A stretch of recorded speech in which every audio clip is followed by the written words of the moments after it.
Et bonjour les amis. Bon, la guerre est déclarée dans le sens que je suis à la recherche de nids de frelons asiatiques comme pour 2023. Voilà, nous sommes 2024 et ben j'ai de nouveau des attaques de frelons asiatiques sur mes ruches et de ce fait là je suis parti pour repérer. Alors c'est pas chose facile évidemment, hein, vous connaissez. Piéger c'est une chose, c'est le minimum à faire évidemment, à piéger pour capturer les fondatrices. Et mais après encore faut-il pouvoir trouver une nid parce que ça évitera aussi d'avoir d'autres fondatrices qui vont s'enfouir dans le sol. Enfin vous connaissez la chanson, je ne vais pas vous faire un cours là-dessus. Mais il va bien falloir que je trouve le nid. Alors jusqu'à maintenant, ça fait quand même 15 jours, 3 semaines que je cherche ce nid de frelons asiatiques, que je n'arrive toujours pas à trouver. Et alors j'ai quelques apiculteurs divers et variés dans le secteur. Il y en a qui ont des frelons, il y en a d'autres qui n'en ont pas. Donc en fonction de ces côtés géographiques, ben, j'essaie d'analyser à peu près, je dis bien à peu près, le lieu où se trouvent les frelons, du moins le nid de frelons asiatiques, quoi. Hein, voilà. C'est comme ça que je fais parce que sinon, avec les feuillages, on ne voit pas. Là, les feuillages commencent à bien tomber. Donc forcément, on a plus de chances de trouver une nid de frelons asiatiques et de pouvoir le détruire avant que tout le monde se barre et s'enfouisse dans le sol, quoi. Voilà. Donc c'est parti. Comme en 2023, comme chaque année, quoi. Genre, rappelez-vous, j'avais fait un épisode là-dessus. Là. J'avais trouvé 2 gros nids de frelons asiatiques dans le même arbre au bord de la rivière. Donc là, ce que je vais faire, c'est que je vais scruter là, ce que je vais faire, c'est... Bon, j'en fais. Bon, là, ce que je vais faire, c'est que je vais scruter les endroits où il y a les points d'eau, genre rivière, cascade, étang, enfin tous ces trucs-là. Parce que vous savez que c'est grâce à ça qu'ils font leur nid, la fameuse pâte à papier. Hein. Donc, il leur faut de l'eau et puis des bois tendres, genre peuplier ou autre chose. Donc, c'est dans ces secteurs-là qu'il faut chercher, sachant qu'après, ils feront facilement 2-3 km pour aller chercher de la nourriture. Mais le nid est jamais à plus de 150 mètres d'un point d'eau. Donc je vais chercher dans ces zones-là, comme j'avais fait l'année dernière d'ailleurs. Et puis voilà quoi, donc c'est reparti.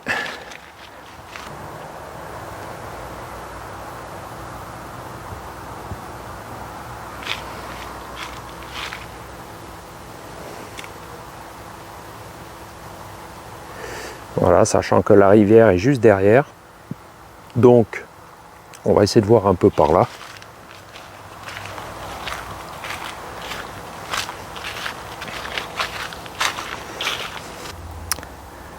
Voilà, voilà.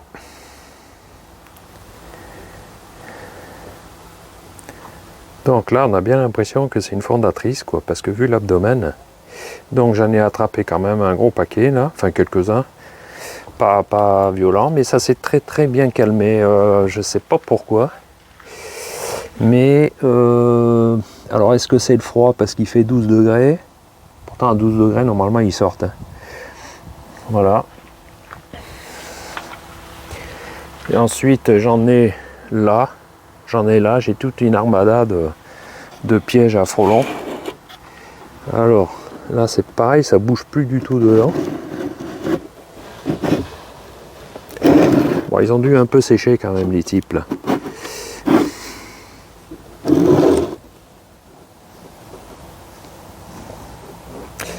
Voilà, il y en a quelques-uns de morts, hein, on les voit là, ici, là, mais ça bouge plus trop. Alors moi je mets des boîtes comme ça, là, avec du sirop, etc. Et pas que les abeilles puissent se noyer dedans, j'ai mis une grille, et comme ça l'appât, lui, il reste. Voilà, j'ai soudé avec du pistolet à colle, hein, une boîte à glace, quoi, voilà. Hein. Voilà mon engin, avec le fameux cône là-bas. Donc ça s'est quand même bien calmé. Alors est-ce que le nid a été détruit entre temps? Est-ce que... Voilà. Hein. Tac, tac, tac, tac, tac, tac, tac, tac. Tout ça c'est mort. Et tiens, ça s'est décollé d'ailleurs mon truc là. Faut que je le reprenne ça. Sinon après les abeilles risquent d'y aller dedans. Malgré le répulsif. Voilà. Après, qu'est-ce que j'ai d'autre? Alors j'ai celui-ci, un classique là. Voilà, alors je regarde quand même, pas qu'il y ait un vivant quoi, qui s'échappe.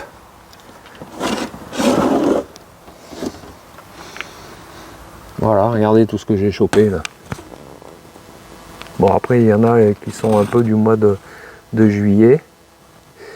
Voilà. Mais ça me décourage pas, je vais quand même chercher. Je vais quand même aller chercher le nid qui doit être quelque part. Alors celui-ci, je sais pas pourquoi il marche moins bien. Ça doit venir un petit peu de l'appât, sûrement. Voilà. Allez, donc c'est parti. On va commencer à aller chercher ça de l'autre côté de la colline, là où il y a la rivière. Là, c'est marrant, là, c'est des... Regardez, là. Je sais pas si c'est des oies sauvages. Bon, bref, ça va pas régler mon problème. Allez, c'est parti. Alors, l'année dernière, il était dans cet arbre où on a détruit 2 nids de frelons asiatiques. Donc ça, c'était l'année dernière. Donc je repasse toujours le même endroit où je les ai trouvés. Bon, en général, ça veut rien dire. Hein. C'est pas parce qu'on l'a trouvé là qu'il va se remettre là. Mais ça nous permet de revenir un petit peu sur les lieux et puis s'inspirer un petit peu la façon dont ils vivent et ce qui peut nous aider aussi à le traquer, quoi. Voilà. Le point d'eau, toujours pareil, hein, qui est pas loin, etc. Donc, moi, je suis parti pour faire les 2 rives, rive gauche et rive droite, et puis de le chercher, quoi. Voilà. C'est vraiment la plaie. Et alors, sachant que la maison, j'ai enlevé mes ruches que j'avais dans mon jardin parce que j'ai taillé ma haie. Et de ce fait-là, les frelons venaient quand même, ils sont attirés par mes pièges, parce que j'avais mis aussi des pièges à la maison, et j'en ai attrapé à peu près une bonne 50aine. Voilà. Et nous avons notre ami aussi Alain, qui nous suit régulièrement. On peut lui faire un petit coucou. Et lui a des ruches à 3 km donc, de chez moi. Donc je me dis, alors je ne sais pas si c'est une façon de dire une triangulation ou un milieu de segment plutôt, on va dire, tiens, on va changer un peu. C'est-à-dire qu'entre le chez lui et chez moi, on a 3 km. Et de ce fait-là, comme lui il a des frelons, on peut se dire qu'il n'y a qu'un seul nid et il doit être au milieu. À part s'il y a 2 nids, bah ça c'est sûr. S'il y a 2 nids ou Françoise. Bon, je déconne. Donc, voilà. Donc, c'est ce qui m'amène à chercher un peu dans ces zones-là. Sachant qu'il y a aussi des canaux d'irrigation, d'arrosage. Il y a une cascade, petit village d'à côté. Il va falloir que j'aille explorer. Alors, je fais ça en général à pied avec mon sac à dos et ma paire de jumelles. Et si c'est pas le cas, je le fais aussi en vélo pour des distances un peu plus grandes, quoi. Voilà, de façon à avoir de façon un peu plus générale. Voilà, bon. Allez, on continue nos recherches. Ça fait quand même plus de 15 jours, hein, je vais dire 3 semaines. Alors c'est sûr que tant qu'il y a les feuilles, eh ben, pour trouver c'est très compliqué, quoi. Alors on peut détecter le frelon aussi par ses vols. Dans le ciel, on voit des allées et venues. Bon, mais c'est quand même difficile. Hein. Moi, les 2 nids que j'ai eu trouvés dans les arbres, c'est pas comme ça que je l'ai vu, hein, c'est par hasard. Et ben quand les feuilles étaient tombées, bah, tout le monde l'a vu, quoi, en fait. Hein. Bon, il était encore occupé, il était actif, donc c'était encore le moment de le détruire. Allez, on continue. Alors, et pour être là aussi, pourquoi? Parce que la rivière est juste de l'autre côté. Parce que, par expérience, et ben, le frelon, il s'installe toujours à pas plus loin que 150 mètres d'un énorme point d'eau. Pourquoi? Parce qu'il lui faut faire la pâte à papier qui va servir à construire ses alvéoles. Hein. Ils ont inventé le papyrus. Donc ils ont besoin d'arbres blancs et beaucoup d'eau pour faire un masticotage là, mastiquer cette matière là et fabriquer donc leur nid.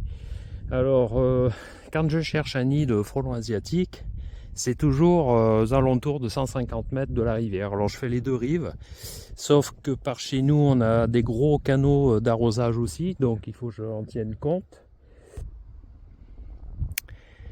Donc voilà, il me reste donc à chercher tout le long et puis exploiter au niveau des canaux d'arrosage et peut-être voir aussi la cascade du petit village qu'on a à côté de chez nous, voir s'il y a quelque chose. Mais bon, c'est pas garanti. Allez, je continue mes recherches.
Bon, ça y est.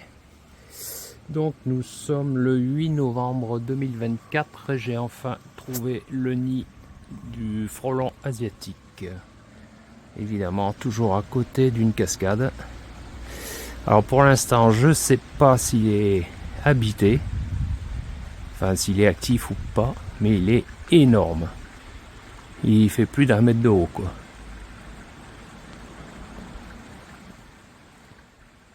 Voilà. Enfin. Ça fait 3 semaines que je le traque. Bon, je vais essayer de voir si je peux m'approcher, voir s'il est actif ou pas. Et voilà, Jean-Marc.